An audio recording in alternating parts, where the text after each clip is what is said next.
بسم الله الرحمن الرحيم الله ولي الذين آمنوا يخرجهم من الظلمات إلى النور والذين كفروا أولياؤهم الطاغوت يخرجونهم من النور إلى الظلمات أولئك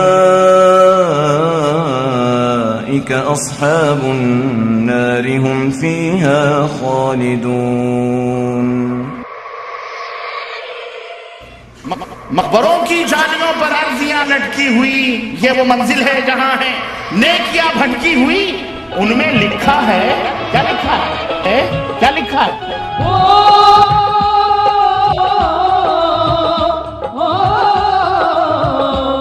سرکار کرو دا نورانی منظر ہے یہاں کا قرآنی، یہاں آئے فرشتے، یہاں آئے فرشتے مستی میں خواجہ پرستی میں۔ فضیلت شیخ معراج ربانی آج عرس کے بارے میں گفتگو فرمائیں گے کہ اس کی حقیقت کیا ہے۔ ان کو سب سے بڑی پریشانی یہ تھی کہ آپ عرس کا نقشہ کھینچو گے کیسے؟ ہمیں کھینچنے کے نانی کے آگے ننیحال کا تذکرہ، ہم سے پوچھو نانی کا تذکرہ کیسے ہوتا ہے؟ ننیحال میں ہم رہنے والے یہاں تو کر کے نکلے ہیں محاسبے۔ یہ قریب میں ان مجالس کی رونق ہوا کرتے تھے۔ عرس عاقل صاحب دیوبند کے، ان کو تکلیف ہوتی ہوگی لیکن توبہ کر کے آ گئے ہیں ادھر۔ نواز کے چاہنے والوں کا یہ ہجوم اپنے خواجہ کے قدموں میں سلام عقیدت پیش کرنے کے لیے جا رہا ہے۔ فَسَيَرَا اخْتِلَافًا كَثِيرًا، تو عنقریب۔ الرحمن الرحیم، الحمد للہ رب العالمین، والصلاة والسلام علی اشرف الانبیاء والمرسلین، نبینا محمد وعلی آلہ وصحبہ اجمعین۔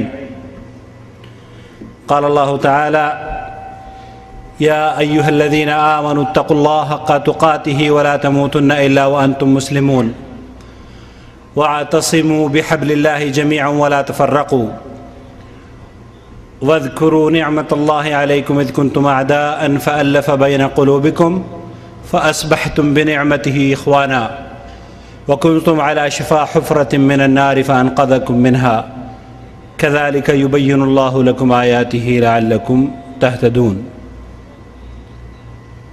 معزز علماء کرام، بزرگوں، دوستوں، السلام علیکم ورحمۃ اللہ وبرکاتہ۔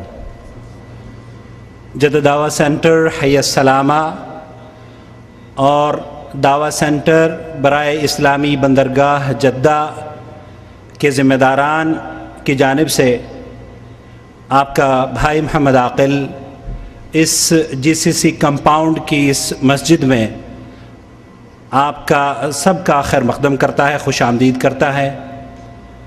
اللہ رب العالمین ہمارے اس جمع ہونے کو شرف قبولیت عطا فرمائے، ہمارے علم و عمل میں اضافے کا ذریعہ بنائے اور ہمارے اس مجلس پر اپنی رحمتوں کا نزول فرمائے، آمین یا رب العالمین۔ حضرات اعلانات کے ذریعے آپ تک یہ اطلاع پہنچا دی گئی ہے کہ آج اس جلسہ عام کا آغاز فضیلت الشیخ عبدالواحد اعوان کی تقریر سے ہوگا، اس کے بعد شیخ یاسر الجابری کا خطاب ہوگا، پھر اس کے بعد مغرب سے پہلے چائے اور بسکٹس وغیرہ پیش کیے جائیں گے ریفریشمنٹ کے طور پر، مغرب کی نماز پڑھیں گے اور پھر انشاءاللہ تعالی مغرب سے عشاء کے درمیان فضیلت شیخ معراج ربانی خطاب فرمائیں گے اور اس کے بعد طعام اور اس کے بعد انشاءاللہ تعالی یہاں سے ہم لوگ رخصت ہوں گے۔ بہت سے لوگ ہیں جو کہ ان کا تعاقب کرتے ہیں، ان کی عوام الناس کی اصلاح کے لیے کھڑے ہوتے ہیں، لیکن کچھ لوگ ایسے ہوا کرتے ہیں جو کہ ان مجلسوں کی رونق ہوا کرتے تھے کسی زمانے میں۔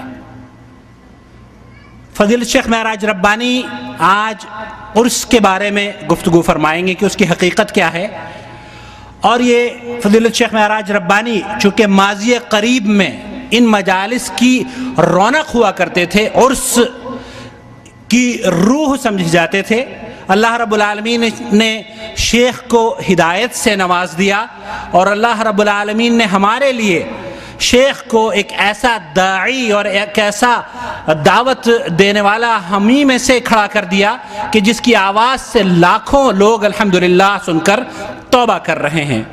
عرس کے عنوان پر فضیلت شیخ معراج ربانی آج خطاب فرمانے جا رہے ہیں۔ اللہ رب العالمین سے دعا ہے کہ فضیلت شیخ کی اللہ تعالی حفاظت فرمائے۔ اور السلام علیکم ورحمۃ اللہ وبرکاتہ۔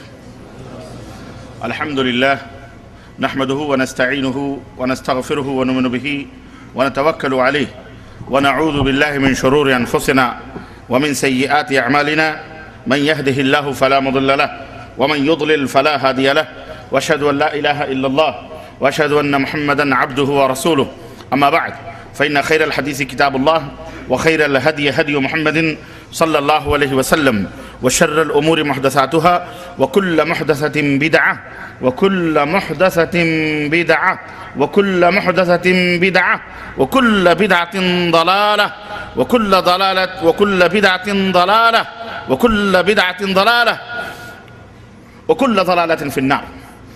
قال الله تبارك وتعالى في كلامه المجيد: أعوذ بالله السميع العليم من الشيطان الرجيم، بسم الله الرحمن الرحيم. يا أيها الذين آمنوا أطيعوا الله وأطيعوا الرسول ولا تبطلوا أعمالكم. وقال تعالى في موضع آخر: قل إن كنتم تحبون الله فاتبعوني يحببكم الله. قل إن كنتم تحبون الله فاتبعوني يحببكم الله ويغفر لكم ذنوبكم والله غفور رحيم. وقال تعالى في موضع آخر: من يشاقق الرسول من بعد ما تبين له الهدى ويتبع غير سبيل المؤمنين نوله ما تولى ونصله جهنم وساءت مصيرا. وقال النبي صلى الله عليه وسلم: من أحدث في أمرنا هذا ما ليس منه فهو رد. اللهم صل على محمد وعلى آل محمد كما صليت على إبراهيم وعلى آل إبراهيم إنك حميد مجيد. اللهم بارك على محمد وعلى آل محمد كما باركت على إبراهيم وعلى آل إبراهيم إنك حميد مجيد. تمام قسم کی حمد و ثنا، کبریائی اور بڑائی اس اللہ عز و جل کے لیے لائق و زیبا ہے جس سے ہمیں اور آپ کو پیدا فرمایا، اور بیش بہا درود و سلام اس ذات مبارکہ مطہرہ پر جو ساری کائنات کے لیے رشد و ہدایت بنا کر کے بھیجے گئے، اور جن کا نام نامی اسم گرامی احمد مجتبیٰ محمد مصطفیٰ صلی اللہ علیہ وسلم۔ انداز بیاں گرچہ بہت شوق نہیں ہے، شاید کہ اتر جائے تیرے دل میں میری بات۔ عزیزان گرامی قدر، معزز علماء کرام، نوجوان دوستوں، بزرگوں اور بھائیوں، آج بتاریخ 21 ربیع الثانی 1430 ہجری مطابق 17 اپریل سن 2009 عیسوی کے اس جامع مسجد میں جو اجلاس منعقد ہوا ہے، جدہ دعویٰ سینٹر ہے سلامہ اور سی پورٹ دعویٰ سینٹر جدہ کے تعاون سے، اس میں جس موضوع پر میں آپ حضرات کی خدمت میں کچھ گزارشات اس مختصر سے لمحے میں، مختصر سے وقت میں لے کر کے حاضر ہوا ہوں، وہ موضوع ہے عرس کیا ہے، عرس کی حقیقت کیا ہے، عرس کس کو کہتے ہیں، اس کے اوپر جو شکوک اور شبہات ہیں، عرس کرنے والوں کے جو دلائل ہیں، جو براہین ہیں، اور جس انداز سے انہوں نے عرس کے جواز کے لیے فتوے دیے ہیں، یہ میرے پاس کتاب موجود ہے، حیدرآباد سے چھپی ہوئی فتاوی نظامیہ۔ اس کتاب کو بھی میں نے پڑھا، اور جس کے مرتب مفتی محمد رکن الدین ہیں، مفتی اول جامعہ نظامیہ حیدرآباد، اور مرتب ہیں اذان ابن عبود جابری۔ معذرت کے ساتھ ہمارے شیخ یاسر جابری کے خاندان ہی سے گویا تعلق ہے ان کا، کیونکہ یہ حیدرآباد کا یمنیوں کا خاندان۔ کہاں گئے حضرت؟ تو میں نے جب اس کتاب کو دیکھا تو مجھے شیخ یاسر جابری نظر آئے کہ وہ مجھے شعر یاد آیا جس میں کسی شاعر نے کہا کہ دو پھول کیا ہے وہ کہ ساتھ نکلے قسمت جدا جدا ہے، دو پھول ساتھ نکلے قسمت جدا جدا ہے، اکا بنا ہے صحرا ایک قبر پہ پڑا ہے، اکا بنا ہے صحرا ایک قبر پہ پڑا ہے۔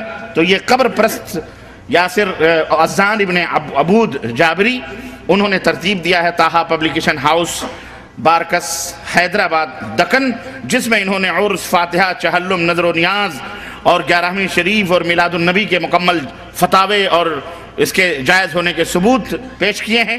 دوسری کتاب میرے پاس ہے عرس کیا ہے، یہ بہت زمانے سے میرے پاس کسی بھائی نے فوٹو کاپی کر کے روانہ کیا، بھیجا، اللہ انہیں جزائے خیر عطا فرمائے، اور اس سے بہت ساری معلومات۔ تو یہ کتاب جب میں نے پڑھی تو مجھے حیرت ہوئی کہ واقعتاً اس کتاب کے موضوع پر یا اس طرح کے موضوعات پر کوئی چیز ان بدعتیوں کو اس کے جواب میں نہیں دی گئی، یا تو ان کے ان اعتراضات کو، سوالات کو لایبو بھی سمجھا گیا، ناقابل قدر سمجھا گیا، اور جہالت کا جواب تو خاموشی بھی ہے، جواب جاہلاں باشد خاموشی۔ کہنے والے نے کہا کہ جاہلوں کے سوال کا کیا جواب دیں، اس کے اعتراض کے جواب میں خاموشی بہتر ہے۔ لیکن چونکہ ترہ ہو جاتا ہے، غرور آ جاتا ہے، تکبر آ جاتا ہے، گھمنڈ آ جاتا ہے، اس لیے کبھی کبھی اس گھمنڈ کو توڑنے کے لیے کچھ باتیں کہہ بھی دی جائیں تو زیادہ مناسب اور وہ زیادہ موزوں اور بہتر ہوتی ہیں۔ تو عزیزان محترم، آج کے اس اجلاس میں انشاءاللہ تبارک و تعالی قرآن و سنت کے حوالے سے کچھ باتیں عرس کی حقیقت کے تعلق سے میں آپ کی خدمت میں رکھوں گا۔ اللہ عز و جل سے دعا ہے کہ اللہ تبارک و تعالی ہمیں اور آپ کو نیک عمل کرنے کی توفیق عطا فرمائے اور ہمیں خالص کتاب و سنت پر چلنے کی توفیق عطا فرمائے، آمین یا رب العالمین۔ عرض کرنے سے پہلے میں اپنے سامعین کو، آڈینس کو چند حقائق، چند باتیں بنیادی طور پر بتلانا مناسب سمجھوں گا، کیونکہ یہ وہ بنیادی باتیں ہیں جس سے غلط فہمیاں دور ہو جاتی ہیں اور لوگ ہر قسم کے شکوک و شبہات سے اپنے دماغوں کو صاف کر لیتے ہیں، اور آپ حضرات کو بھی چاہیے کہ اپنے دماغوں کو صاف کر لیں ہر قسم کے شکوک و شبہات سے، اپنے تعلق سے، اپنے میسج، اپنے مشن، اپنی تحریک، اپنی دعوت کے تعلق سے، اور اس دعوت کے جو شرکاء ہیں، جو رفیق کار ہیں، جو علماء ہیں، جو مشائخ ہیں، اور اس کی جو تنظیم ہے، جو تحریک ہے، جو جمعیت ہے، اس تعلق سے میں کچھ حقائق آپ کی خدمت میں رکھنے کی شروع میں کوشش کر رہا ہوں۔ اس کے بعد عرس کی حقیقت کیا ہے وہ میں آپ حضرات کی خدمت میں رکھوں گا، قرآن و سنت کے حوالے سے۔ قرآن و سنت کے حوالے کیا دیں گے ہم اس سلسلے میں، کیونکہ قرآن و سنت میں اس کا وجود ہی نہیں ہے، تو پھر جس چیز کا وجود ہی نہ ہو قرآن و سنت میں اور اسے دین سمجھا جائے، وہ دین کب ہو سکتا ہے؟ لیکن پھر بھی ان کے جو سوالات، ان کے جو اعتراضات ہیں وہ آپ کی خدمت میں رکھیں گے، اور انشاءاللہ ایک ایک کا تجزیہ بھی کریں گے، اور ایک ایک کی بخیے بھی ادھیڑیں گے، اور ان کی پرخچیاں بھی اڑائیں گے، اور دکھائیں گے آپ کو کہ ان دلائل کے جو انبار یا ان کے پاس جو قرآن سنت کے دلائل ہیں، یہ کس انداز سے ان سے دھوئیں اڑ رہے ہیں یا غبار اڑ رہے ہیں، جن کی کوئی حقیقت اس کے سوا نہیں ہے کہ ایک ریت کی دیوار ہے جو سامنے کھڑی ہے، اور دیکھنے والا مسافر یہ سمجھتا ہے کہ اس دیوار کو پار کرنا بہت مشکل ہے، لیکن ہلکا سا ہوا کا ایک جھونکا آتا ہے تو ریت کی وہ دیوار کس طرح سے مسمسا کر بیٹھ جاتی ہے، اور راستہ خود ہی نظر آنے لگتا ہے، منزل دکھائی دیتی ہے۔ انشاءاللہ ایک ایک دلیلوں سے غبار اڑتی ہوئی آپ دیکھیں گے انشاءاللہ تعالیٰ، لیچر پوچھ دلیلوں سے۔ اللہ عز و جل سے دعا ہے کہ اللہ تعالیٰ ہم سب کو ابطال باطل اور احقاق حق کی توفیق عطا فرمائے۔ اللہم ارنا حقا، اللہم ارنا حقا، اللہم ارنا حقا حقا وارزقنا اتباعہ۔ اے اللہ ہمیں حق کو حق دکھلا اور اس کے اتباع کرنے کی توفیق عطا فرما۔ وَأَرِنَا بَاطِلًا وَأَرِنَا الْبَاطِلَ بَاطِلًا وَارْزُقْنَا اجْتِنَابَهُ، اور اے اللہ ہمیں باطل کو باطل بتلا، دکھلا، اور اس سے پرہیز کرنے کی توفیق عطا فرما، آمین یا رب العالمین۔ چند باتیں بنیادی طور پر، وقت بہت کم ہے اس لیے آپ جلدی سمجھنے کی کوشش کریں، میرے پاس اتنا ٹائم نہیں ہے، کیونکہ مغرب اور عشاء کے درمیان کا جو وقت ہوتا ہے بہت شارٹ ہوتا ہے، اور معذرت کے ساتھ اگر 10-5 منٹ تھوڑی اگر تاخیر ہو جائے منتظمین سے تو میں گزارش کروں گا کہ تھوڑی سی تاخیر 10-15 منٹ کر لیں، اس کے بعد انشاءاللہ جماعت کھڑی ہو جائے گی، نماز ادا کر لیں گے، بیچ میں ڈسٹرب نہ کریں پلیز۔ خیر، عرض کرنے کا مطلب چند بنیادی باتیں قرآن کریم کے حوالے سے۔ اللہ رب العزت کا فرمان، اللہ رب العزت ارشاد فرمایا، اے وہ لوگو جو ایمان لائے ہو، اطیعوا اللہ واطیعوا الرسول، اللہ کی اطاعت کرو اور رسول کی اطاعت کرو، ولا تبطلوا اعمالکم، اور اپنے اعمال کو باطل نہ کرو، اپنے اعمال کو باطل نہ کرو۔ مفسرین نے، تفسیر کرنے والوں، صحابہ، تابعین، تبع تابعین، محدثین، سب اس بات پر متفق ہیں کہ اللہ کی اطاعت کرنا فرض ہے، رسول اللہ صلی اللہ علیہ وسلم کی اطاعت کرنا فرض ہے۔ ان کے جن جن باتوں پر فرمان کی مہر لگی ہے، ان تمام باتوں کو ماننا، تسلیم کرنا ہر مسلمان کے اوپر فرض ہے، ضروری ہے، اور اسے دین سمجھنا بھی ضروری ہے۔ البتہ جن باتوں پر قرآن اور سنت کی مہر نہیں لگی ہے، اسے دین سمجھنا یہ بدعت ہے، ضلالت ہے، گمراہی۔ اور وہ باطل ہے. وہ کیا ہے؟ وہ جھوٹ ہے، باطل ہے، کچڑا ہے، گندگی ہے. اس سے پرہیز کرنے کی ضرورت ہے. ٹھیک بات سمجھ میں آ رہی ہے؟ قرآن کریم کی دوسری آیت کریمہ اللہ رب العزت نے فرمایا اے میرے حبیب آپ کہہ دیجئے کہ اگر تم اللہ سے محبت کرتے ہو فاتبعونی، تو میری اتباع کرو، میری پیروی کرو، میری اطاعت کرو، میرے پیچھے پیچھے چلو. یحببکم اللہ، اللہ کے تم ولی بن جاؤ گے. اللہ تم سے محبت کرنے لگے گا، اللہ تم سے محبت کرے گا. اور اس کا ثمرہ، اس کا پھل، اس کا نتیجہ، اس کا بدلہ کیا ہوگا؟ وَيَغْفِرْ لَكُمْ ذُنُوبَكُمْ، اللہ تمہارے گناہوں کو معاف فرما دے گا. کتنی بڑی دولت ہے، اللہ تمہارے گناہوں کو معاف فرما دے گا. واللہ غفور الرحیم، اور یاد رکھو اللہ بہت بڑا معاف کرنے والا، رحم فرمانے والا ہے.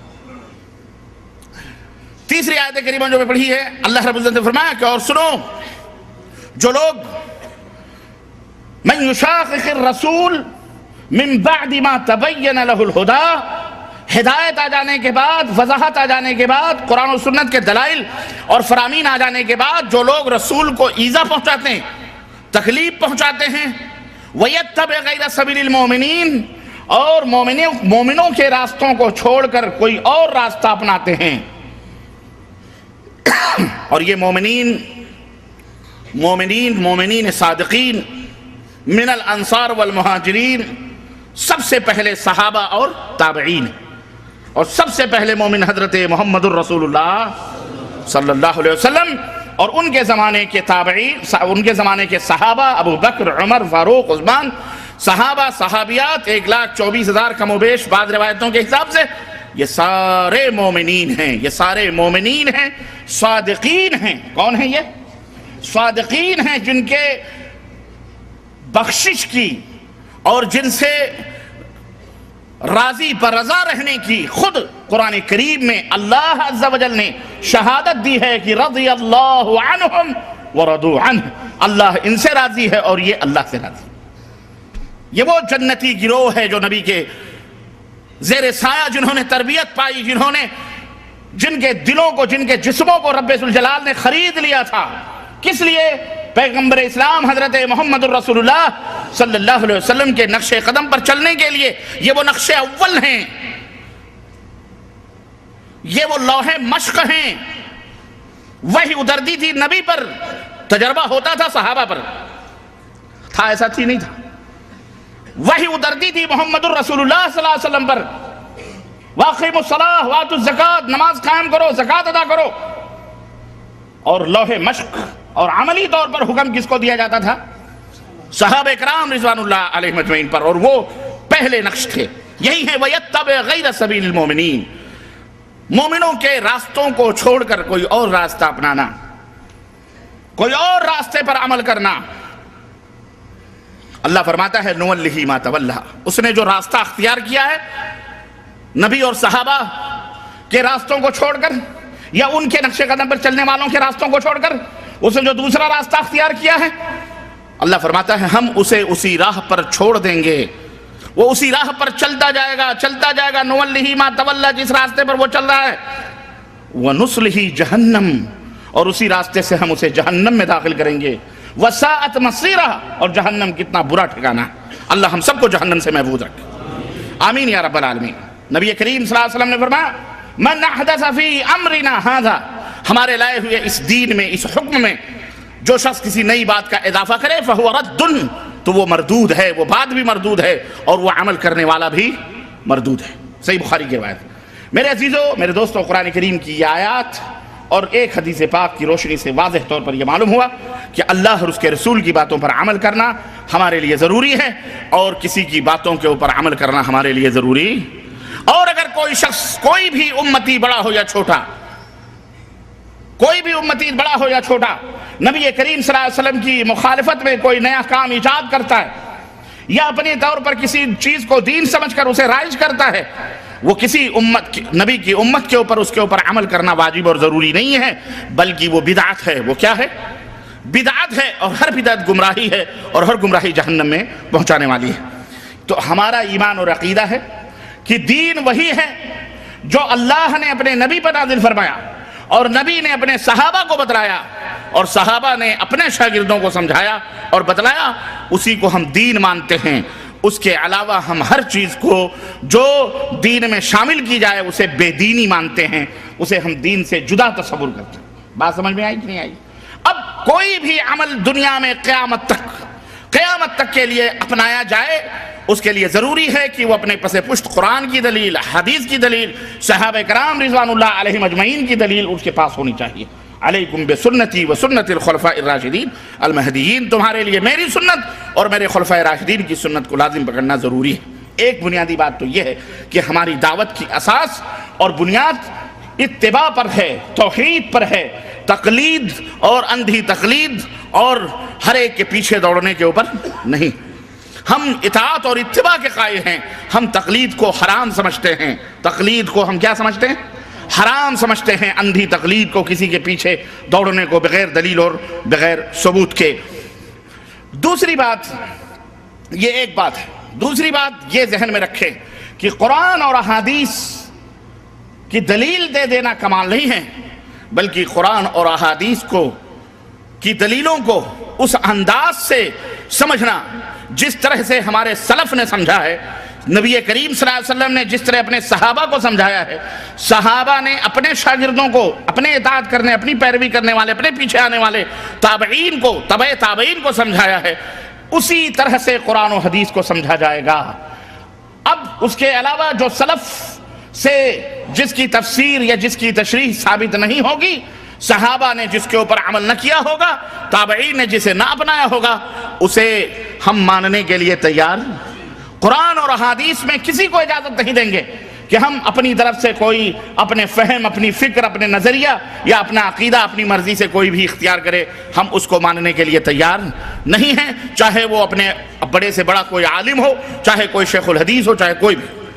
البتہ کوئی بھی کوئی بات کہتا ہے کہ قرآن کریم کا یہ مفہوم ہے، ہم کہیں گے کہ ثابت کرو کہ سلف نے اس کو سمجھا ہے، سلف نے اسی طرح سے اس کو بتلایا، صحابہ اکرام رضوان اللہ علیہم اجمعین نے اسی کے مطابق اس کے اوپر عمل کیا ہے، ہمیں بتلاؤ، ہم تسلیم کرنے کے لیے تیار ہیں قرآن کے اس معنی کو، ورنہ ہم اس کو بازیچہ اطفال، بچوں کا کھلونا، کسی کے ہاتھ میں قرآن و حدیث کو اس طرح سے کھیلنے کے لیے دینے کے لیے تیار نہیں ہے۔ اگر یہ ہم مان لیں تو آج دیکھیں اس بات، آج اپنی منمانی قرآن اور حدیث کی تعویل اور تفسیر کرنے والوں کا کرنے کی وجہ سے جو نتائج آج امت میں پیدا ہوئے ہیں، 73 سے زائد فرقے امت میں پیدا ہو گئے، جس کو دیکھو نبی بن رہا ہے، جس کو دیکھو اپنے آپ کو ولی بن رہا ہے، جس کو دیکھو اپنے آپ کو پتہ نہیں کہاں کہاں پہنچا رہا ہے، اور لوگ جس کو دیکھو لوگوں کے بارے میں کیا کیا عقیدے اور کیا کیا خوشگپیاں رکھتے ہیں۔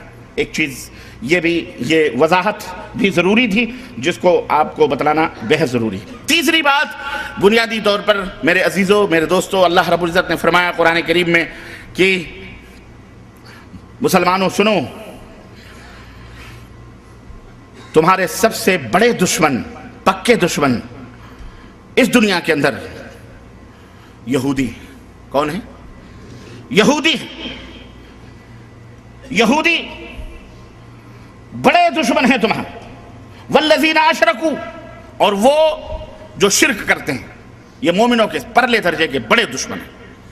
یہودیوں کو اللہ کے رسول صلی اللہ علیہ وسلم نے جنگ کی، غزوہ خیبر میں آپ کو معلوم ہے وہ لڑائی، گھیرا، قتل ہوا، ان کے دلوں کے اندر بغض اور حسد اور کینہ، وہ نبی کریم صلی اللہ علیہ وسلم کے اوپر کتنی دفعہ انہوں نے حملے کیے، نبوت کے چراغ کو گل کرنے کی کوشش کی۔ یہ اور بات ہے کہ اللہ تعالیٰ نے ہر ایک شر سے اللہ کے نبی کو محفوظ رکھا، لیکن ان کے دلوں کے اندر بغض اور حسد کی وہ بھٹی سلگتی رہی، اور وہ چاہتے تھے کہ کسی طرح سے اسلام اور مسلمانوں کو زخم پہنچائیں، لیکن آمنے سامنے ان کی کو ہمت نہ ہوئی۔ مدینے کے اندر خود نبی کریم صلی اللہ علیہ وسلم کو گھیرنے کی کوشش کی گئی، کفار مکہ کو شہ دی گئی، بلایا گیا، اور کس طرح سے غزوہ خندق اور کس طرح سے مختلف غزوات ہوئے انہی یہودی خبیثوں کی وجہ سے، اور وہ چاہتے تھے کسی طرح کے مسلمانوں کو نیست و نابود کر دیا جائے۔ یعنی یہ اصلی دشمن یہ تمہارے یہودی اسلام اور مسلمانوں کو کبھی برداشت نہیں کر سکتے۔ اللہ رب العزت نے اس کی وضاحت قرآن کریم میں فرما دی ہے۔ میرے عزیزوں، میرے دوستوں اور بھائیوں، اللہ کے حبیب صلی اللہ علیہ وسلم کی وفات ہوئی، آپ مر گئے، اور آپ نے مرتے وقت یہ کلمہ اپنی زبان سے ارشاد فرمایا تھا کہ لعن اللہ الیہود والنصارى اتخذوا قبور انبیائہم مساجدا او صالحیہم مساجدا۔ اللہ کی لعنت ہو، لعنت عربوں کا اگر کسی کو پر لعنت بھیجنا، میں سمجھتا ہوں کہ قتل سے زیادہ سخت جملہ یہ ہے، تلوار کی کاٹ سے زیادہ سخت بات یہ ہے کہ یہ کسی کے اوپر لعنت بھیج دی جائے۔ اللہ کے رسول صلی اللہ علیہ وسلم نے مرتے وقت اپنی امت کو ڈرایا اور فرمایا کہ لعن اللہ الیہود والنصارى، اللہ کی دھتکار ہو، طرد من الرحمہ، اللعنت الطرد من الرحمہ، اللہ کی رحمتوں سے دھتکار دینا، پھٹکار دینا۔ اللہ کے نبی نے بد دعا فرمائی اور فرمایا کہ یہود و نصارہ پر لعنت ہو اللہ کی، جنہوں نے اپنے نبیوں اپنے صالحین کی قبروں کو سجدہ گاہ بنا دیا، مساجد بنا لی۔ یہ جملہ اتنا سخت تھا، یہودی اس کو برداشت نہیں کر سکتے تھے۔ ٹھیک ہے، اللہ کے نبی چلے گئے، ان کا انتقام لینے کا جذبہ بھڑکتا رہا، انہوں نے پلاننگ کی، اور آپ کو معلوم ہے وہ تاریخی سلسلوں میں آپ کو الجھانا نہیں چاہتا، نہ لے جانا چاہ رہا کہ حضرت عثمان غنی کا دور آیا، فتنے کا دروازہ کھلا، عبداللہ ابن سبا یہودی آیا اور اس نے کلمہ پڑھ کر اسلام کا کلمہ پڑھ کر مسلمانوں میں کس طرح سے عقیدگیوں کو اس نے بدعقیدیوں کو ایجاد کیا اور مسلمانوں کو اس کا قائل کروایا۔ اور ان کی ایک سب سے بڑی سازش اور کوشش یہ ہوتی تھی کہ وہ اپنی مرضی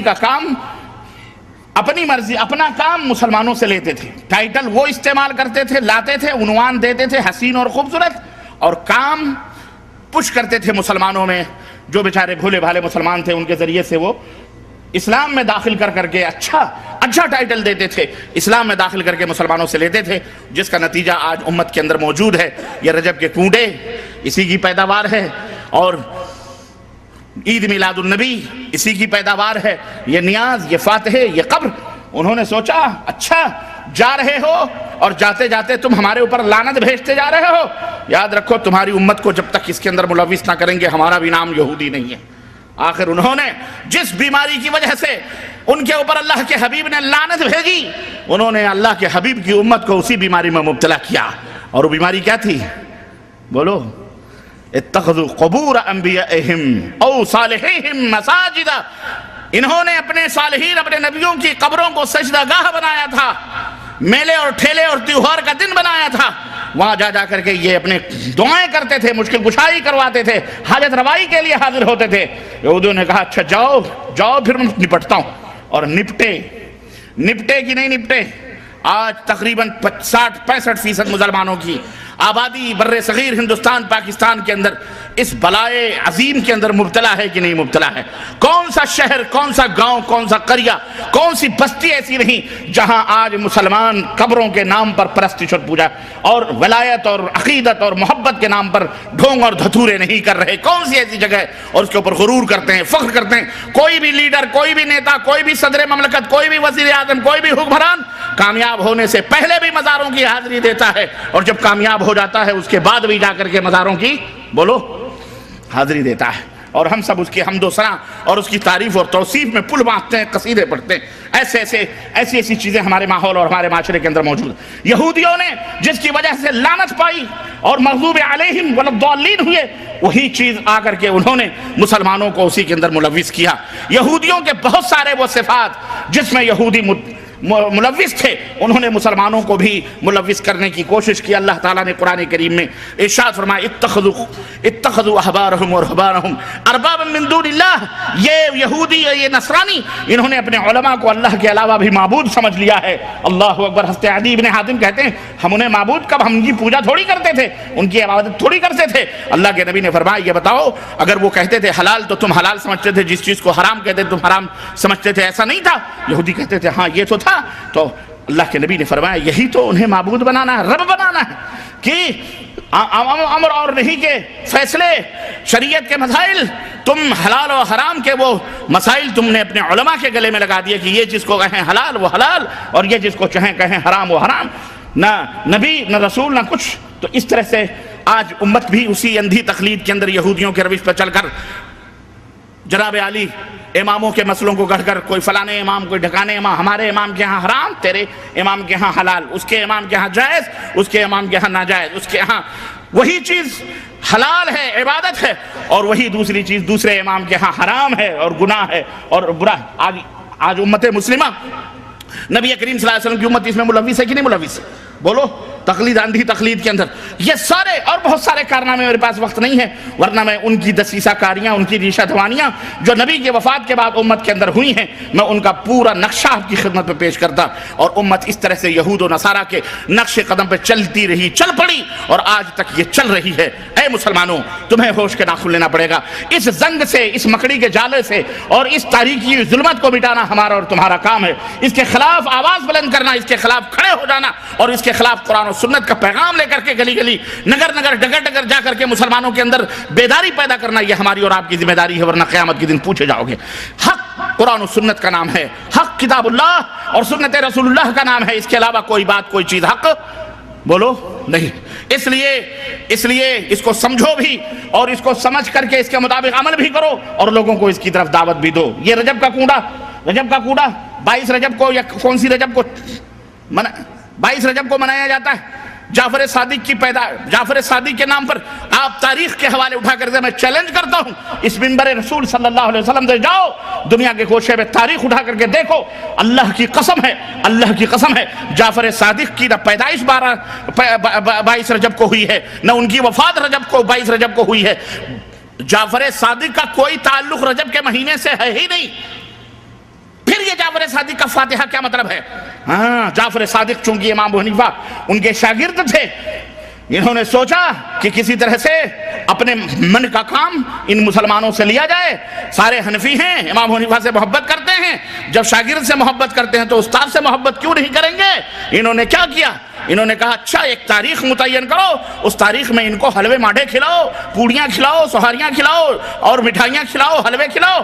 چنانچہ انہوں نے 22 رجب المرجب کا دن مقرر کیا اور کہا کہ جعفر صادق کی فاتحہ ہے. اور جانتے ہو جعفر صادق امام ابو حنیفہ کے استاد ہیں. اب لوگوں نے کوا کان لیے جا رہا ہے، اسی کے پیچھے دوڑ پڑے. انہوں نے یہ پتہ نہیں لگایا کہ جعفر صادق کی حقیقت کیا ہے. جس طرح پروفیسر آرنلڈ جو سابق پروفیسر تھا مسلم یونیورسٹی علی گڑھ کا، اس نے ایک بات کہہ دی، اس نے اپنی ایک کتاب میں ایک بات کہہ دی، اور وہ بات یہ تھی کہ خواجہ معین الدین چشتی اجمیری نے اسلام کو متعارف کروایا ہندوستان میں. اب اس نے مستشرق عالم تھا، نصرانی تھا اور مسلم یونیورسٹی علی گڑھ کا پروفیسر تھا. اب اس نے یہ بات کہہ دی. اب ہمارے ہندوستانی مولوی اس بات کو لے کے اڑ گئے. انہوں نے تحقیق ہی نہیں کی کہ آخر اجمیری صاحب آئے کب ہندوستان، پیدا کب ہوئے، مرے کب. اب جناب عالی بڑے بڑے حکیم الامت بھی لکھتے جا رہے ہیں، بڑے بڑے تنظیموں اور تحریکوں کے لیڈر بھی لکھتے جا رہے ہیں. ابو الحسن ندوی صاحب جو بہت بڑے مولانا تھے، انتقال کر گئے، وہ بھی اپنی کتاب میں تاریخ دعوت و عزیمت میں یہی لکھ رہے ہیں کہ مشائخ چشت نے ہندوستان میں اسلام کو متعارف کروایا. استغفر اللہ. اور یہی نہیں بلکہ ایک بہت بڑے تحریک کے بانی مولانا مودودی صاحب ہیں، انہوں نے بھی اپنی کتاب کے اندر لکھ مارا کہ جو ہے پروفیسر آرنلڈ فرماتے ہیں کہ خواجہ معین الدین چشتی اجمیری نے اسلام کو ہندوستان. اب جب اتنے بڑے بڑے لیڈران دین زچ کھا سکتے ہیں، غوطہ زنی خرافات میں کر سکتے ہیں، تو لوگ جو عوام الناس ہیں بیچارے، ان کا تو مبلغ علم کیا ہے آپ خود اندازہ لگا سکتے ہیں. چنانچہ ہمارے بر صغیر میں مشہور ہو گیا کہ جناب علی خواجہ صاحب لائے ہیں، خواجہ صاحب دین کو لائے ہیں ہندوستان میں. ہند کے راجہ کون ہیں؟ بولو، ہند کے راجہ کون ہیں؟ معین الدین چشتی اجمیری لائے ہیں. اب صاحب دیکھو، صاحب وہی رٹ رہے ہیں کہ نہیں رٹ رہے؟ خواجہ صاحب نے 600 برس چھٹ اسلام کے 600 برس کے بعد خواجہ معین الدین چشتی اجمیری کہاں پیدا؟ سنجر میں پیدا ہو رہے ہیں. وہ جو افغانستان سے ادھر کا علاقہ ہے ماورا النہر کا، پیدا وہاں ہو رہے ہیں. کہاں سے ٹھوکریں اوکریں کھاتے کھواتے مجاوری کرتے ہوئے، قبر پوجتے ہوئے داتا گنج حجویری کے مزار پر 3 سال تک مراقبہ اور پتہ نہیں خرافات اور جھاڑو کشی کرتے کیسے وہ اجمیر پہنچے، جو راجاؤں اور ٹھاکروں کا دیش تھا جسے راجستھان کہتے ہیں، اجمیر کے. اور وہاں پہنچ کر کے انہوں نے اپنے 600 یعنی 600 برس تک اسلام ہندوستان میں آئے نہیں. کسی کو یہ سوچنے کی نوبت نہیں ملی کہ محمد ابن قاسم رحمت اللہ علیہ 93 ہجری میں سندھ کے دروازے کھٹکھٹا رہے تھے اپنی 12,000 فوجوں کو لے کر، جو محدثین کی علماء ربانیین کی ٹیم تھی.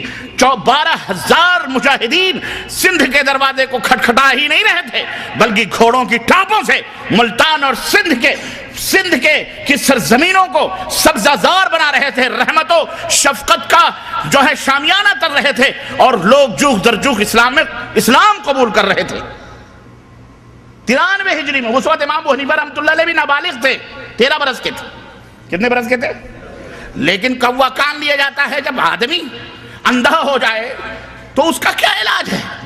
اس کا یہ علاج ہے جو جب بھی ایک آدمی اندھی چال چل گیا تو اس کو جدھر بھی ڈھکیلو بھیڑ کو تو بھیڑ کی طرح چلتی۔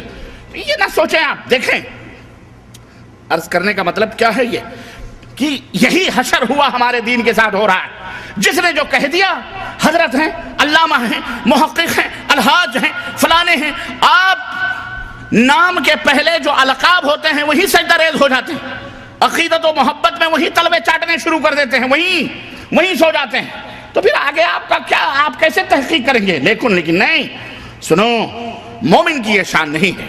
مومن کی شان کیا ہے؟ یا ایھا الذین آمنوا ان جاءکم فاسق بنبأ فتبینوا۔ مومن کی علامت یہ ہے کہ کوئی بھی خبر اس تک پہنچتی ہے اس کی تحقیق کرتا ہے، بغیر تحقیق کے وہ فیصلہ۔ تو محقق وہ بنو، محقق، ان جاہل مولویوں کی طرح گدھے نہ بنو، ان جاہل ملاؤں کی طرح اندھے لولے لنگڑے نہ بنو۔ یہ تو خود ہی اندھا مقلد، اندھا کیا نابینا، کیا بینا والوں کی رہنمائی کرے گا؟ اندھے خود ہیں، جس طرح کنویں میں جا رہے ہیں، سب کو کنویں میں ڈھکیل رہے ہیں۔ اللہ کے لیے میرے عزیزو سدھرنے کی کوشش کرو۔ یہودیوں نے سوچا ان کو کسی نہ کسی سے برباد کرنا، اور مسلسل چالو ہے بربادی۔ یہ نسل کشی تو آج کچھ 50-60 سال سے فلسطین کی سرزمین پر وہ کر رہے ہیں، اس سے پہلے وہ آگ اور زہر ہمارے درمیان ڈال چکے ہیں، اور یہ اب مار رہے ہیں۔ کیوں؟ اس لیے کہ ان کو پتا ہو گیا ان کے اوپر نہ اللہ کی رحمت اترنے والی ہے، نہ برکت اترنے والی ہے، یہ مسلمان مومن ہے ہی نہیں، یہ تو نام ہی نام ہے جو کچھ ہے حقیقت کے سوا۔ ان کے پاس کوئی دین ان نہیں رہا، وہ دین تو کب کا شعر بھی کہا انہوں نے، اور اسی زمانے میں کہا جب سلطان صلاح الدین ایوبی رحمت اللہ علیہ نے ان کی گوشمالیاں کی، اسی زمانے میں ان ذلیلوں نے، اور آج بھی کہتے ہیں، عربوں کا شعر، عرب سمجھتے ہیں، میں آپ کو بتاتا ہوں، کہا حط المشمش علی التفاح، حط المشمش علی التفاح دین محمد واللہ راہ۔ آج نعرے لگاتے ہیں، کہتے ہیں سیب کے اوپر مشمش ڈال کے کھاؤ، سیبوں پر مشمش ڈال کر کے، مشمش جانتے ہو نا، مشمش، سیب کے اوپر مشمش ڈال کر کے کھاؤ، مزہ لو، کیونکہ محمد کا دین واللہ راہ چلا گیا، خلاص اب محمد کا دین باقی۔ اللہ، کتنا بڑا جوتا ہے۔ اس حقیقت کا علم ان یہودیوں کو ہے، لیکن یہودیوں کے گزنت، یہودیوں کے ڈسے ہوئے یہ ملا نے اس حقیقت کو نہیں سمجھ رہے۔ اللہ کے نبی نے لعنت بھیجی، کہا تمہیں اس لعنت میں ملوث کریں گے۔ اللہ کے نبی، اللہ نے قرآن میں کہا کہ انہوں نے اپنے مولویوں کو رب کا درجہ دیا ہوا، کہا چلو تمہیں بھی ہم عقیدت و محبت کے نام پر رب کا درجہ دیا ہوا۔ اللہ تعالیٰ، اللہ کے نبی صلی اللہ علیہ وسلم نے ہر بدعت کو گمراہی قرار دیا، انہوں نے کہا نہیں، بدعت بھی اچھی بدعت ہوتی۔ ہم نے کہا کوئی سنڈاز بھی اچھا ہوتا ہے، گو ہے، سنڈاز ہے، گندگی ہے، یہ بھی اچھی ہوتی، ہمارے مولویوں کہا یہ بھی اچھی ہے۔ تو ان کو بولو حلوہ مانڈا کھا لو، حلوہ سمجھ کر کے۔ اور مولانا اشرف علی صاحب تھانوی نے لکھا ہے کتاب میں، شمائم امدادیہ، مولانا امداد اللہ مہاجر مکی، ان کے حوالے سے میں بتاؤں، کرامت یہ بھی ہے، سنو، کہا کہ ہر روپ دھارن کر سکتے ہیں آپ۔ کہنے لگے کہ حضرت جنید بغدادی رحمت اللہ علیہ ایک دفعہ بیٹھے ہوئے تھے، یہ مولانا امداد اللہ مہاجر مکی، یہ وہ گائے ہے جس کا دودھ، جس کے پیٹ سے 2 بچے پیدا ہوئے۔ یہ حقیقت ہے اور میں بیان کر رہا ہوں، یہ عرس اور میلے کا بھی اسی سے تعلق۔ اس کے پیٹ سے 2 بچے پیدا ہوئے، ایک دیوبند میں اور ایک بریلی میں۔ یہ دونوں بیٹھ گئے بریلی میں، خان صاحب وہاں ہیں، وہاں خان صاحب ہیں، اور یہاں شیخ صاحب ہیں، شیخ صدیقی۔ کون ہے شیخ؟ یہ شیخ اور پٹھان کی لڑائی ہے اور کچھ لڑائی نہیں ہے، اور واللہ بدلا یہ شیخ اور پٹھان کی لڑائی ہے، یہ دین کی لڑائی۔ دین تو اس لیے انہوں نے بنا لیا ہے تاکہ روٹی بوٹی اگر ادھر جا رہی ہے تو ادھر بھی روٹی بوٹی آئے، ورنہ یہ دونوں ایک ہی رخ کے، ایک ہی سکے کے 2 رخ ہیں، ایک ہی روپیہ ہے، اس کے 2 رخ ہیں، ادھر دال ہے اور ادھر با ہے, بریلی میں بے ہے, اور دیوبند میں بولو, اور ان دونوں کو ملا لو تو کیا ہوتا ہے؟ انگریزی میں بھی بیڈ ہوگا, اردو میں تو بد آتا ہی ہے. عاقل صاحب دیوبند کے, ان کو تکلیف ہوتی ہوگی, لیکن توبہ کر کے آ گئے ہیں ادھر, مکہ مدینہ آ گئے ہیں. سمجھ رہے ہیں؟ خیر, برا نہیں لگنا چاہیے.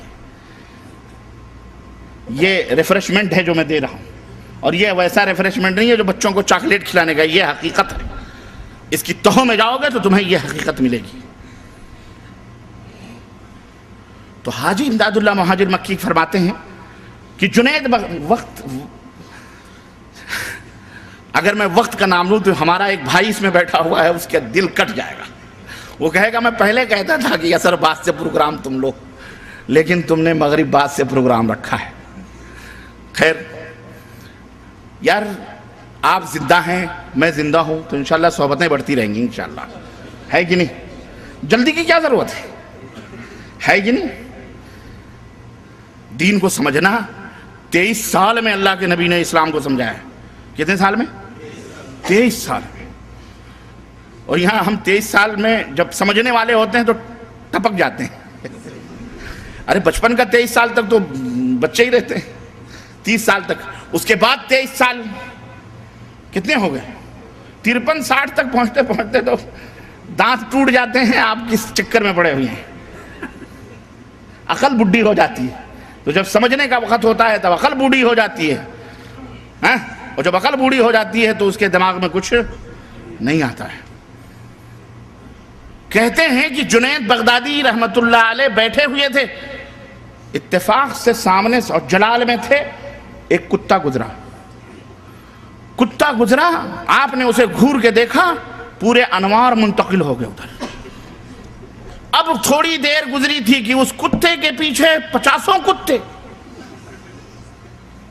وہ کتا جا کے کسی میدان میں کنڈلی مار کے منہ لپیٹ کے بیٹھ گیا. اب حضرت فرماتے ہیں کہ اس کے چاروں طرف ہم نے دیکھا کہ سارے کتے بیٹھے ہوئے ہیں, بالکل مراقبے میں. کہنے لگے یہ کیا ماجرا ہے؟ کہا حضرت نے کتے کو دیکھا, وہ کتا ولی ہو گیا. اب اس کتے نے جس کتے کو دیکھا وہ سارے ولی ہو گئے. تو اور اللہ کی قسم بتلا رہا ہوں, طاہر القادری اس زمانے کا ایک بہت بڑا دجال ہے. نام لینا میں مناسب نہیں سمجھتا ہوں, لیکن جو خود ہی متعارف ہوں ان کو کیا, ان کے اوپر کیا ہے نام لینے. اس نے اپنی ایک تقریر میرے پاس موجود ہے, اس میں اس نے یہ کہا ہے کہ ایک بزرگ گئے جب مدینہ, تو دور ہی سے روتے روتے فضائل بیان کر رہا ان حضرت کے درگاہ, تو دیکھا کہ سائے گنبد خضرا میں ملگجے اندھیرے میں چند کتے بیٹھے ہوئے تھے. تو حضرت بھی, چند کتے بیٹھے تھے, تو حضرت بھی جا کے آلتی پالتی مار کر ان کتوں میں بیٹھ گئے. اور کہتا ہے میں تو حضور کے دربار کا کتا نہیں, کترا ہوں, کترا. کتے کی بھی تصغیر کترا. کہتا ہے میں تو کترا ہوں, کترا حضرت کے چوکھٹ کا. حضرت جا کر کے اس کتے میں بیٹھ گئے, لیکن وہ کتے بھاگے نہیں. کیوں؟ وہ معمولی کتے تھوڑی تھے, وہ کتے ہوتے تو نہ بھاگتے. نبی کے گنبد خضرا میں سائے میں آرام. وہ کتے نہیں تھے, وہ نہ جانے کہاں سے آئے ہوئے اولیاء اللہ تھے جو وہاں آرام کر رہے تھے. بھاگے نہیں اس لیے وہ کتے نہیں تھے, بھاگ جاتے تو وہ کتے. ہم نے کہا تو اپنے بزرگوں کو کتا کہہ لے, تو کتا, تیرا باپ کتا, ابن الکتا, کتے کا کتا کتا ہی ہوتا ہے. تو مومنوں کو کتا نہ کہہ, یہ کتے کی نسل ہوگی اس لیے کتے. اسلام میں کوئی مسلمان کتا نہیں ہوتا, کتے کتے ہوتے ہیں, اس لیے ان کی زبانوں سے بھی وہی کتے والی بات نکلتی ہے. میں کہتا ہوں تو کہتے ہیں ربانی کتا کہتا ہے. میں کیوں, میرے باپ کو کیا پڑی کسی کو کتا کہنے کی؟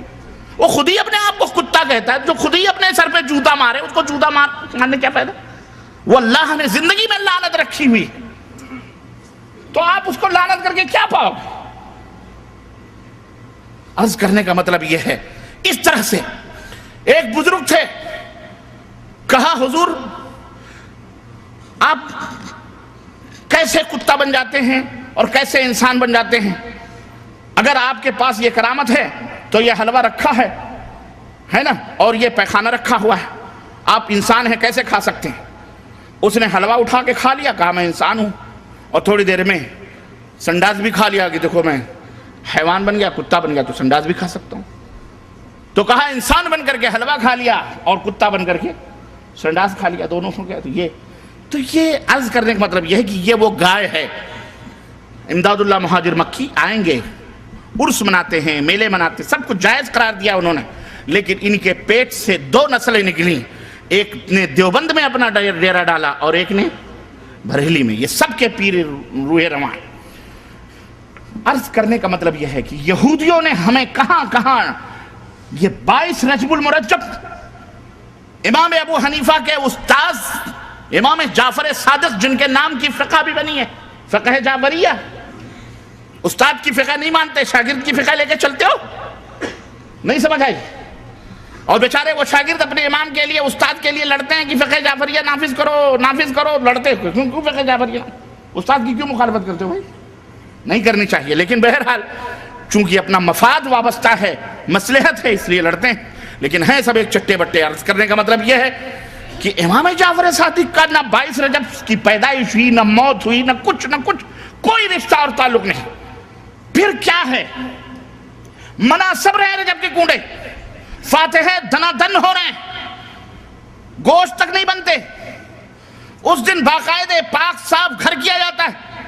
یہ وجہ کیا ہے؟ اصل بات یہ ہے، پردہ اٹھا دوں میں؟ ہاں، اصل مسئلہ کیا ہے کہ 22 رجب وہ عظیم الشان تاریخ ہے، سب کو پتا ہے، لیکن یہودیوں کو پتا ہے، مسلمانوں کو نہیں پتا ہے. جس عظیم الشان تاریخ کو ایک عظیم رہنما، وحی کا لکھنے والا، نبی کریم صلی اللہ علیہ وسلم کا اپنی زبان میں کہہ لیں تو سالہ،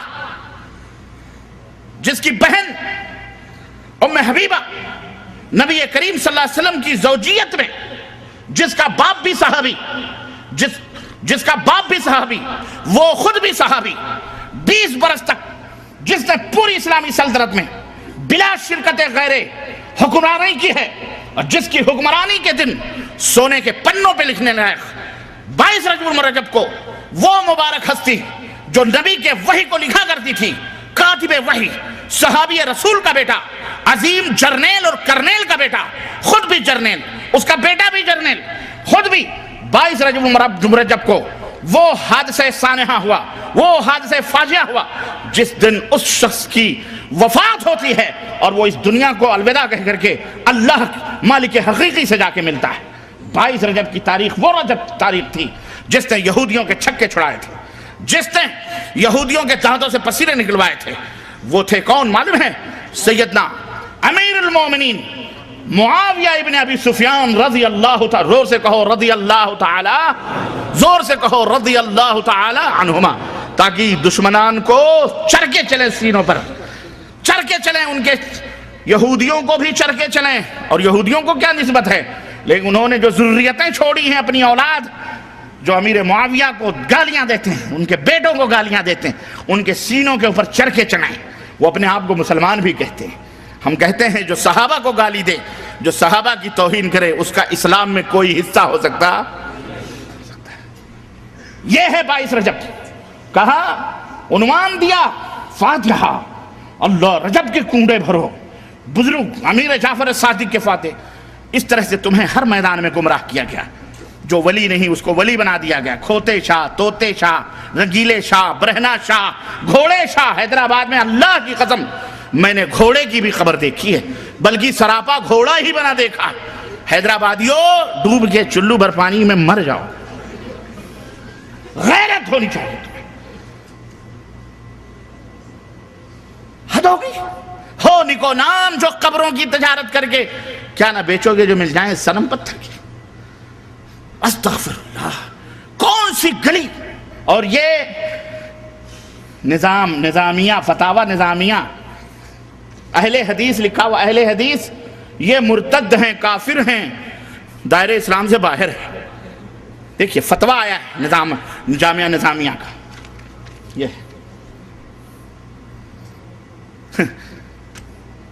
جن کے سر سے لے کر پیر تک شرک و بدعت کی گندگیوں میں غلاظتوں میں جو ڈوبے ہوئے ہوں، وہ چوہڑے اور چمار ہمیں چلے ہیں آنکھ دکھانے کے لیے، جن کی باتوں کو جوتے کی نوک سے اڑانا بھی میں جوتے کی توہین سمجھتا ہوں، بڑی دور کی بات رہی۔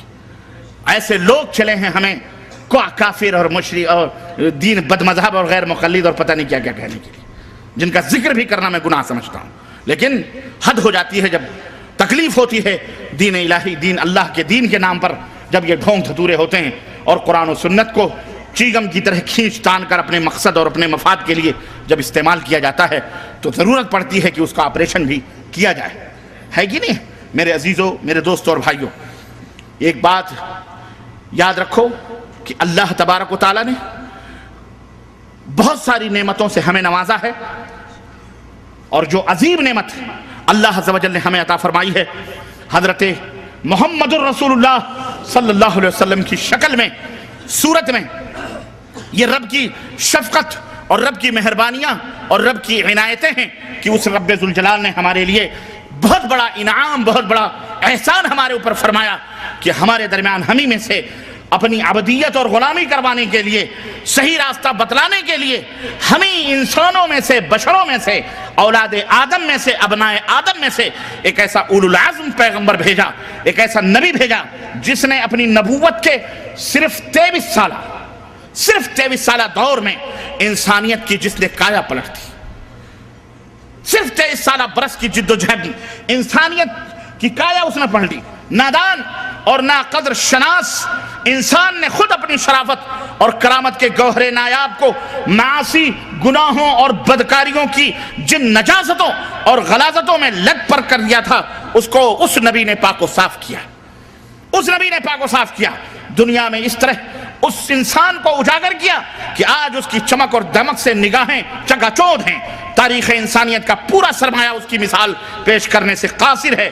کسی شخصیت نے اس بگڑی ہوئی قوم کو اتنی جلد سدھار دیا ہو، یہ کسی شخصیت کے اندر یہ معجزہ موجود نہیں ہے۔ اگر یہ اعجاز موجود ہے تو صرف اور صرف پیغمبر اسلام حضرت محمد رسول اللہ صلی اللہ علیہ وسلم کو یہ مقام و مرتبہ ملا ہوا ہے، جس نے سینکڑوں اور ہزاروں خداؤں کی پوجا کرنے والی قوم کو ایک اللہ کا پرستار بنا دیا، ایک اللہ کے سامنے جن کو جھکایا، اور صدیوں کے ٹوٹے ہوئے دلوں کو ایک رشتے کے اندر اس نبی نے جوڑ دیا اور سب کو بھائی بھائی بنا دیا، سب کو بھائی بھائی بنایا۔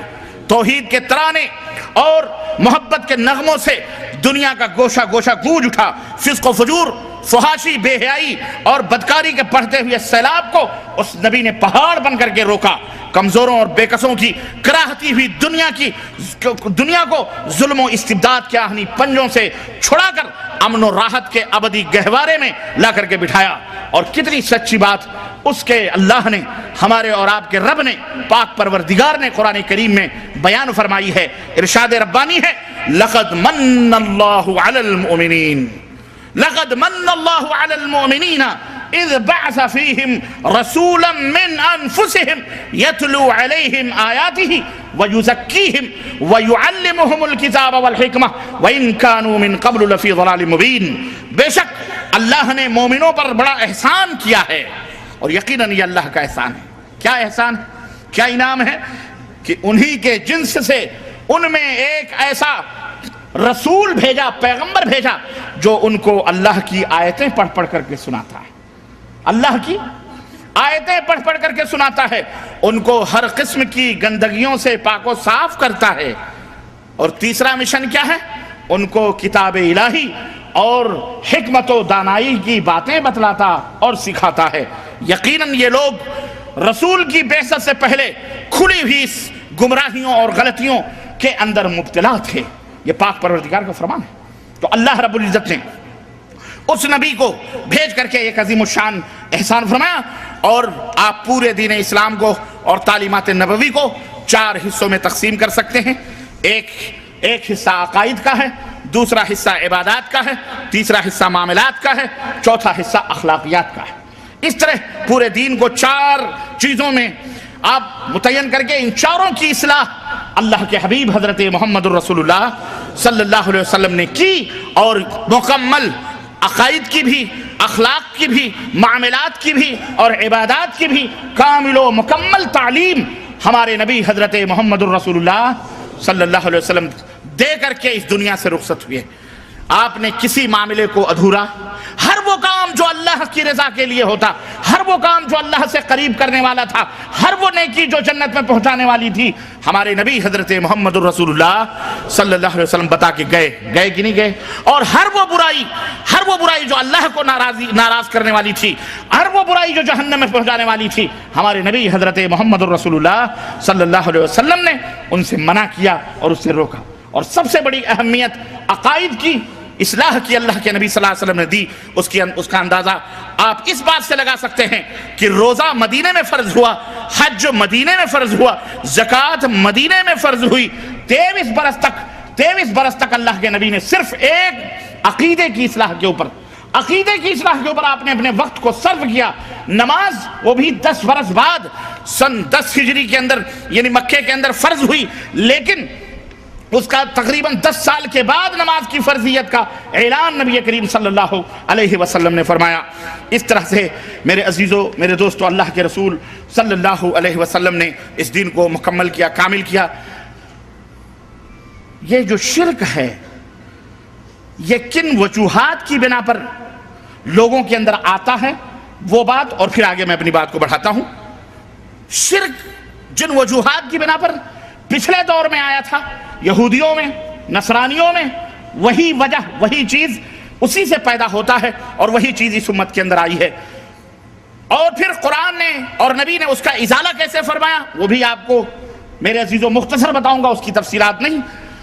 دیکھو اللہ تبارک و تعالیٰ نے قرآن کریم میں ارشاد فرمایا وَمَا يُؤْمِنُ أَكْثَرُهُمْ بِاللَّهِ إِلَّا وَهُمْ مُشْرِكُونَ سورہ یوسف آیت نمبر 106۔ اللہ رب العزت نے فرمایا کہ ان میں سے اکثر لوگ جو اللہ کو مانتے ہیں، ایمان لاتے ہیں، اس کے باوجود بھی اس طرح شرک بھی وہ کرتے ہیں، شرک کے اندر وہ ملوث ہیں۔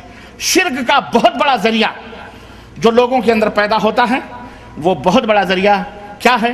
کسی شخص، غور سے سنو، کسی شخص یعنی آدمی یا کسی چیز کی حد سے بڑھ کر تعظیم اور اس کی عزت کرنا، افراد کرنا، تعظیم میں غلو کرنا، جس کو غلو فی الدین کہتے ہیں۔ کسی شخص کی اس کی حد سے بڑھ کر تعظیم کرنا، توقیر کرنا اور اس کی عزت کرنا، اس راستے سے شرک امتوں کے اندر داخل ہوتا ہے اور اس طرح سے امتیں ہلاک و برباد ہو جاتی ہیں۔ پچھلی قوموں کو اسی غلو نے ہلاک و برباد کیا۔ چنانچہ آپ دیکھیں کہ اسی خوش اعتقادی اور خوش فہمی نے، حسن ظن نے اور بہت زیادہ افراط غلو کرنے کی وجہ سے گوتم بدھ کو اللہ کا خدا کا مظہر بنایا گیا، رام چندر اور کرشن کو خدائی کا مقام دیا گیا، 23 بلکہ 36 کروڑ 33 کروڑ دیوتاؤں کو دنیا کا نظام چلانے والا بنایا گیا۔ تبت میں دلائی لاما کو خالقیت کے مسند کے اوپر اسی غلو نے بٹھایا، اور مسیح ابن مریم حضرت عیسیٰ علیہ السلام کو اسی غلو نے اللہ کا بیٹا بنایا، اسی غلو نے اللہ کا بیٹا بنایا اور کہلوایا۔ اور خود جناب محمد الرسول اللہ صلی اللہ علیہ وسلم کے متعلق بھی اسی غلو نے، کہنے والے نے یوں بھی ان کے متعلق کہا کہ وہی جو مستوی عرش تھا خدا بن کر، وہی جو مستوی عرش تھا خدا بن کر اتر پڑا ہے مدینے میں مصطفیٰ بن کر۔ اور اسی غلو نے کہا کہ بغیر عین کا مدینے میں جا کر کے دیکھا جو ہم نے، بغیر عین کا ایک عرب میں نے دیکھا، بغیر عین کا ایک عرب میں نے دیکھا۔ اب عرب سے عین ہٹا دو تو کیا باقی رہ جاتا ہے؟ بولو۔